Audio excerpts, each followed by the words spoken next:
Microsoft is definitely trying to get back in on that right now with Windows 10 and Xbox crossover stuff. We saw a bit of it last generation with stuff like Shadowrun, which just saw Xbox players getting absolutely spanked by PC players.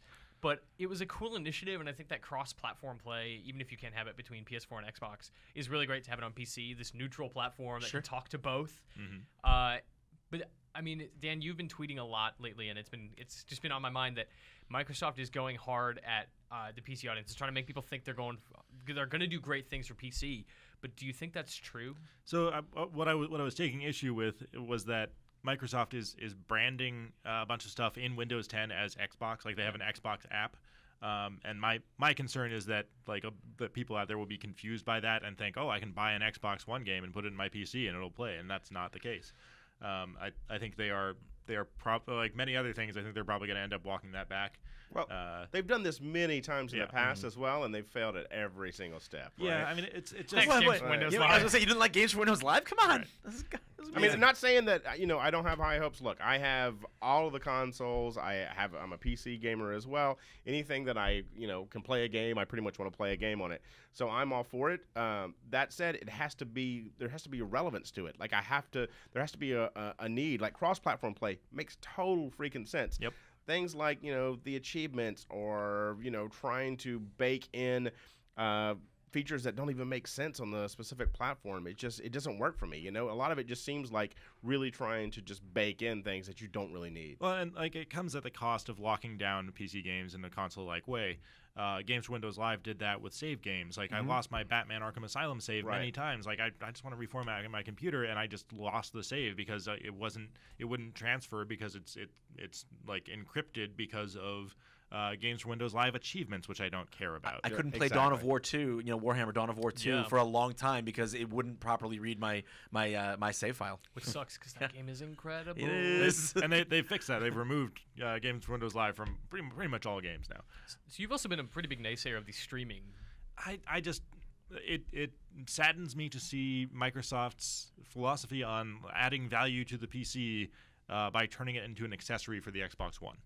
Like Totally well put. Yeah, that's a feature. That you can, if you have Windows 10 PC and an Xbox One, and you've got somebody watching TV on your Xbox One, you can stream your game to your PC and play it that way, which is great if you have a PC that doesn't play games. Like if you have a Surface, Like I could sit there and I could play games on my Surface in my living room while we watch The Good Wife. Right. That's like fine. That's a nice feature. That's the thing. Yeah, I'd love to see it the other way around. If I had my PC that I could stream to my Xbox One that's in my living room, hook up to my TV, that would be awesome. Well, that ain't gonna happen. They won't do that because they don't want you to buy games from Gabe Newell and then. Well, that's the thing. Is like at that point they don't support PC gaming. They support Windows gaming. It is very specifically games in the Windows Store that are optimized for both Xbox One and PC. Yeah. You're not going to go onto Steam and download whatever Rocket League and then stream it to your Xbox. Well, yeah, because like they don't want they want you to buy games from them and not from Valve. Exactly.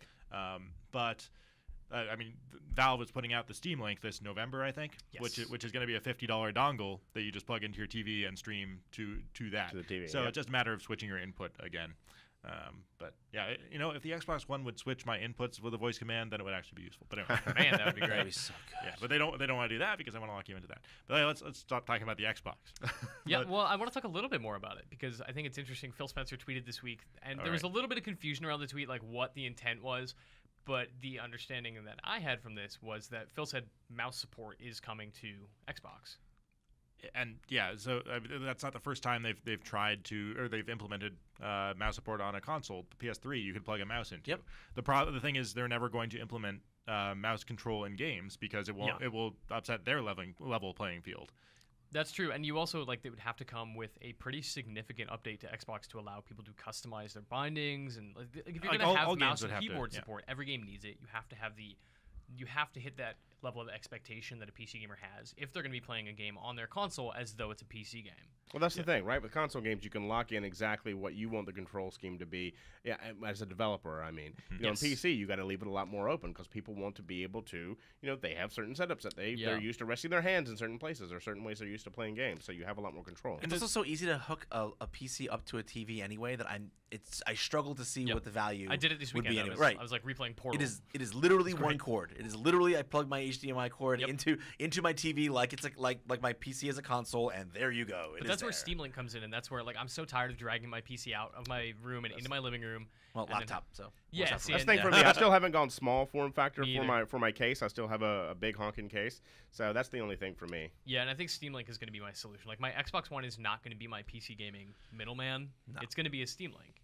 And I think that Xbox has a long way to go if it wants to marry PC gaming with console gaming. I mean, Valve's got just such a head start on that. I mean, that's where it's just like, it's the only reason I use iTunes now is because that's where my music library started, and I have so much invested in iTunes. They just trapped you early. I don't particularally like the interface. Sure. I don't particularly, I don't particularly care for the features. Has too. But that's what I'm locked into. Yep. With Steam, that's where my entire games library is, and that's what I want to play on. Well, that's the thing too, is you think PC gaming and you think Steam just instantly. It's just how it works. Like you don't think Green Man Gaming. You just don't. When you think of music, you don't think of any. Like I literally can't think of anything that's not iTunes. Well, maybe you think of streaming stuff like Spotify and Good Old Games. I do have some stuff on Good Old Games. It's not on Steam that I use. But officially GOG now. They dropped Good Old Games. Did they? Oh, it's no longer GOG. Yeah, GOG. But even then, I just add that stuff to my Steam library. Like I add it as a non-Steam game, and now I can boot it through Steam, and it tracks my stats.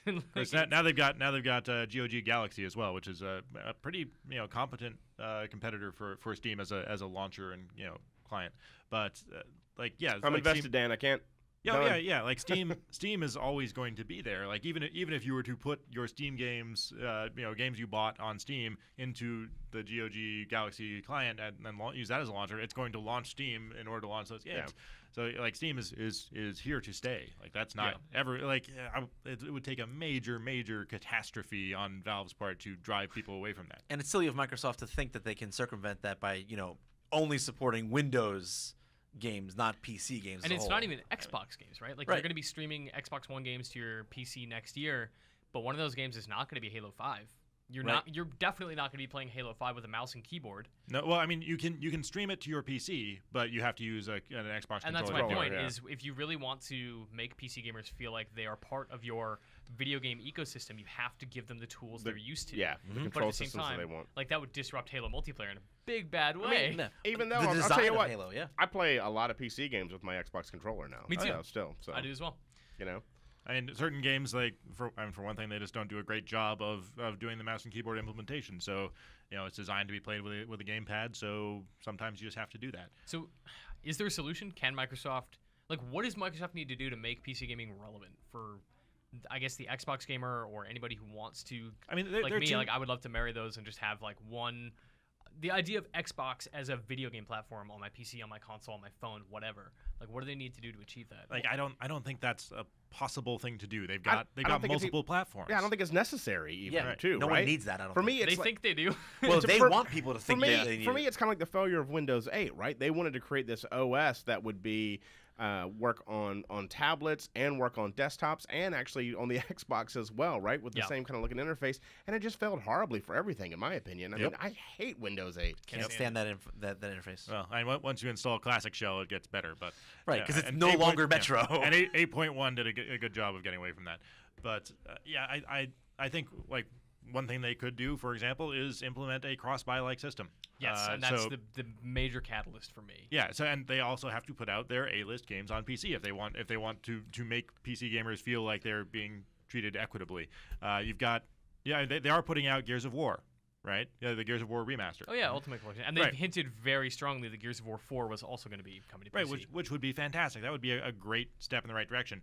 What we don't know is if you buy it on Xbox One, do you also get the PC version? Right. Next year when I buy Quantum Break, is there save parity between my platforms? Like, can I play on PC at home and then bring it to the office and just grab my cloud save? Because that would be kind of neat, right? Because then you're able to go back and forth between platforms and still be in the exact same space. But that's what worries me about the streaming stuff. Them saying, "Oh, you can just play these Xbox games on your PC." That they'll say, "Oh, well, we don't need to make a PC version. You can just play the Xbox version." Well, I hope the idea of save parity and streaming are very different. The way that I would like to see it implemented, because I sometimes I will play the same game on two different platforms depending on where I am, and then all of a sudden you're like, oh geez, I got to go through this again because I've already done that. So it would be nice to be able to use that save file. And they're using similar architecture. Hopefully you would be able to do some of that. And if it does end up that way, and they do make the mistake of saying, well, you can stream it from your Xbox One, so you don't have to release it on the PC. That's very simple. They just lose. Yeah. They just lose to Steam then. I Well- mean, like, it's that simple. Well, they're I mean- actually not supporting PC gaming then at that point. Well, they, Yeah, also right. lose to, they also lose to PlayStation, who is supporting PC gaming Yep. with something like Rocket League, just to bring it back to the original. Well, and that's Well, not a Sony game though. Sure, but they are supporting it, right? Like they're enabling that crossplay. Like they have to give the go ahead for that to Oh, yeah. happen. Yeah, which- and they definitely have created an infrastructure to allow cross-platform play on Xbox. Like that is a thing that they're doing with what's it called, Fable Legends. Yeah. They're doing it with another game I can't remember right now, but that definitely exists now. yeah, there is some Windows 10 Xbox games that are unified, but again, I'm not sure if it comes down to cross-buy. Fable's free to play, so it's kind of negligible. but- Cross-buy, Yeah, yes. or Cross-buy and cross-play are two Yes. different Different things. things. Yeah, but yeah, like even with Rocket League, like you buy that on one platform, you don't get it on the other. Yep. True. Very, very true. So I think Microsoft was the only Microsoft published games are the only ones that Microsoft could make that decision for. So like with Gears of War, I think that's the only one they've announced that is not free because Fable Legends is free to play. You'll be able to play cross-platform with that. And I don't think we're going to see that though. With if you buy on one platform, you're going to get it on multiple platforms because obviously they want to be able to, Sell you get games. revenue. Yeah, sell you games. I mean, I'd love the same way for if I bought a physical book, I get a digital copy of the book that I can put on any yeah, of of my course, you get a platforms little as code well. inside. And some of them do that, but most do not. I mean, Yeah, you I- even see it like the Spartan Assault or Spartan Strike, whatever the Right. top-down Halo games were. Right. Like, those existed independently on the phone store and on the Xbox store and on PC and Steam and wherever else you're going to buy it. Like, Yep. there was no cross-buy. Nope. But I would like to see them implement that, obviously, just because like if they want people to feel like Xbox is their gaming brand and that exists on PC as well. It's like if I buy a game that says Xbox on it, I should get it on all the platforms it exists on. Yeah, it might not be profitable for them now, but they're entering a market where they're already way behind again, and so it's like they need to do something. They need to be willing to accept losses now to make up ground on Steam.